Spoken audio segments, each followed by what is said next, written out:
Salam Garuda, satu Indonesia tetap NKRI.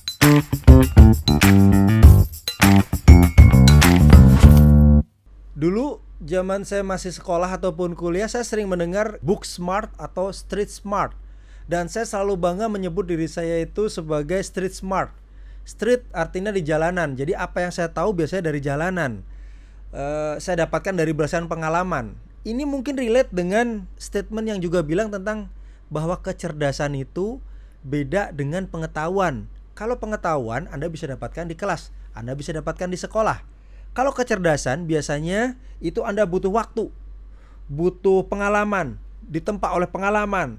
Jadi itu lebih membutuhkan sesuatu aspek yang luas. Disclaimer lagi ya. Jadi kalau saya ceritakan kayak gini, tolong ini khusus untuk 18 tahun ke atas. Jadi jangan sampai nanti ada kesimpulan bahwa saya membicara tentang sekolah itu nggak penting. Sekolah tetap penting. Tetapi pengetahuan, kecerdasan, segala macam di luar pengalaman itu akan membuat Anda semakin sukses. Terutama di masa-masa sekarang, masa-masa digital banget gitu kan. Sepertinya kita tidak bisa hanya mengandalkan pengetahuan yang kita dapatkan di kelas atau sekolah. Tetapi kita harus benar-benar melengkapinya dengan berbagai macam kecerdasan yang bahkan tidak pernah diajarkan di sekolah. Coba deh dicek di Instagram atau Facebook kita. Seringkali itu ada feed atau timeline yang bicara kayak gini. Pernah nggak diajarin cara kita untuk untuk cari uang? Pernah nggak kita diajarin cara untuk survive di kehidupan? Pernah nggak kita diajarin cara untuk dealing dengan krisis kalau misalnya kita sedang usaha? Mungkin itu pernah diajarkan, tapi kayaknya porsinya amat sangat sedikit sehingga kita lupa. Yang diajarkan di sekolah adalah ya benar-benar cara ngitung, cara ini, cara ngapalan segala macam. Itu yang terjadi. Nah semakin kesini kayaknya kecerdasan yang dimaksud berdasarkan pengalaman yang kita pelajari dari luar sekolah itu akan semakin penting perannya. Ada seorang profesor kenamaan di Indonesia. Beliau juga mengajar di salah satu universitas terkemuka di Indonesia, top 5 lah di Indonesia. Ahli marketing, ahli bisnis, ahli branding segala macam yang saya amat sangat mengagumi beliau. Salam, semoga sehat selalu Pak. Jadi beliau berbicara kayak gini. Semakin besar atau semakin terkenalnya sebuah institusi perguruan tinggi, biasanya dosen yang mempunyai kemampuan untuk mengajar itu tinggal 1 sampai dengan 2%. Jadi kalau ada 100 orang dosen, tinggal 1 sampai dengan 2 orang yang bisa punya kemampuan, benar-benar kemampuan mengajar dan mau beradaptasi. Ini lebih sedikit lagi adalah dosen-dosen yang bisa menginspirasi. Nah, inspirasi ini adalah dikombinasikan dengan kata adaptasi tadi. Artinya gini, kalau di dunia digital kayak gini, harusnya ya kita bisa mempunyai dosen-dosen yang juga bisa beradaptasi dan bisa menginspirasi mahasiswanya supaya lebih bisa catch up dengan kebutuhan masa kini. Saya setuju dengan Bapak Profesor ini. Jadi kalau menurut saya tuh ya, apa yang saya 20 tahun lalu dapat di bangku kuliah diajarkan oleh dosen saya, yang sudah dosen saya juga udah memiliki umur, itu sebenarnya kan ilmu yang dipahami oleh dosen saya kan udah berumur juga kan. Artinya kalau dia udah mengajar 20 tahun, ilmu yang didapatkan adalah ilmu yang 20 tahun atau 30 tahun lalu dia pelajari kan. Kalau dia balik lagi ke sekolah, mungkin ditambah 5-10 tahun lagi. Artinya ilmu yang diajarkan pada saya 20 tahun lalu itu udah berumur 30 sampai dengan 40 tahun. Masihkah up to date?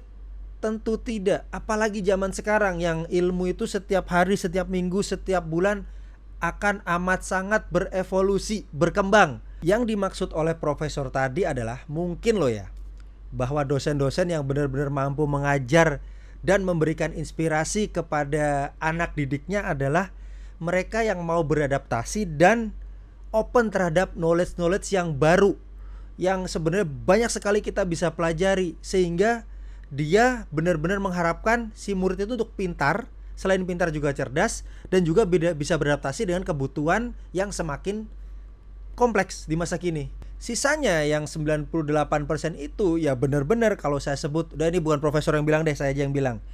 Mereka yang benar-benar punya ego akademis amat sangat tinggi. Mereka percaya bahwa ilmu yang mereka pelajari sedemikian susahnya mungkin itu adalah ilmu yang paling top dan mungkin ya udah tertutup di situ. Yang akhirnya mengakibatkan kita apa jadinya? Ya cuman ya seperti itu aja. Ego akademis ini pernah saya alami sendiri secara pribadi. Jadi 4-5 tahun lalu saya pernah kuliah, nerusin kuliah saya yang sudah tertunda 17 tahun. Saya mengambil S2 di sebuah universitas swasta salah satu paling top lah di Jakarta ataupun di Indonesia. Pada saat saya sidang tesis, saya hampir putus asa dan saya hampir mundur karena saya bertemu dengan dosen pembimbing yang memiliki ego akademis amat sangat tinggi. Di tesis itu ada satu part, sebenarnya small part, yang secara ilmu marketing, secara ilmu strategi bisnis itu sudah teruji dan sudah pernah saya lakukan pada saat saya kerja. Dan sudah teruji berhasil tidak, kenapa, sudah ada evaluasinya, sudah direplikasi di berbagai macam tempat. Saya ajukan, saya masukkan di tesis saya dan ditolak mentah-mentah karena tidak sesuai dengan ilmu yang sudah berjalan selama 30-40 tahun.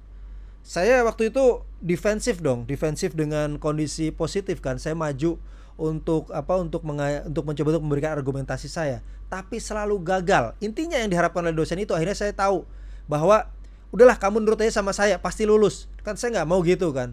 Tapi setelah 2-3 kali maju karena kesimpulan seperti itu, akhirnya ya udah saya ngalah. Apapun yang Bapak omongin saya benarkan, dan apa lihat hasilnya, saya lulus.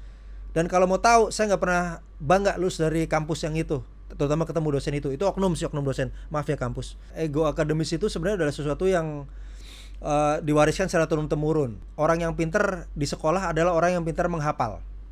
Itu secara kebanyakan ya, karena saya kuliah lagi. Sekolah dari angkatan tahun 90-an, katakanlah 80-90-an, berarti banyak yang menghafal adalah yang paling jago. Kenapa paling jago? Karena dulu jago itu ditentukan oleh angka kan. Jadi nilai yang paling besar, ranking 1, ranking 2, ranking 3 itu yang paling jago. Ataupun secara IPK, kalau kuliah IPK-nya yang di atas 3,5 atau 400, 399 segala macam, itulah yang dianggap paling jago. Sekolah kayaknya mulai careless atau menutup mata dengan hal-hal yang seharusnya, padahal mungkin IPK saya cuma 3 karena saya emang ngeset segitu. Tetapi kenapa? Karena daripada saya 8 jam belajar lagi di perpustakaan, saya mendingan belajar ke tempat kerja. Saya mungkin magang segala macam. Nah, kalau udah kerja di tempat kerja atau magang segala macam, berlatih di situ, ya nggak bisa diterapkan di angka kan. Kondisi ini juga dialami oleh dunia kerja. Dunia kerja yang seperti apa? Ya dia setelah lihat, wah IPK-nya 3,5, 3,6, 3,8 gitu, ternyata setelah kerja nggak bisa ngapa-ngapain atau butuh waktu untuk beradaptasi secara lebih lama dibandingkan dengan yang IP-nya 3, IP-nya 2,8 atau 2,9. Apa yang kita dapatkan di kelas, apa yang kita dapatkan di sekolah, itu sebenarnya satu hal. Penting, yes. Tapi akan lebih penting lagi kalau kita bisa berevolusi atau memperkaya pengetahuan kita, kecerdasan kita dengan hal di luar sekolah. Sekarang tapi udah banyak loh sekolah-sekolah yang udah mulai mengkombinasi antara pengetahuan dengan kecerdasan. Banyak banget. Mungkin salah satunya sekolahnya anak saya deh, yang benar-benar mengajarkan, dia tidak cuma mengajarkan tentang hafalan, tapi juga bagaimana murid itu bisa mempertanggungjawabkan jawabannya. Jadi secara kalau ada pertanyaan jawabannya A, tidak ada yang benar, tidak ada yang salah, itu harus bisa dijabarkan menurut pendapat dia. Jadi anak-anak ini akan selalu berevolusi, akan mencari kecerdasan di luar sana.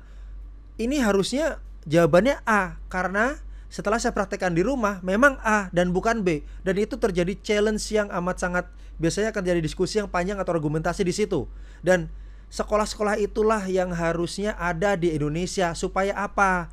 Supaya kita tuh nggak cuman jadi generasi yang cuman ngapalin doang, sementara kalau udah terjun ke dunia kerja itu nggak pernah dipakai.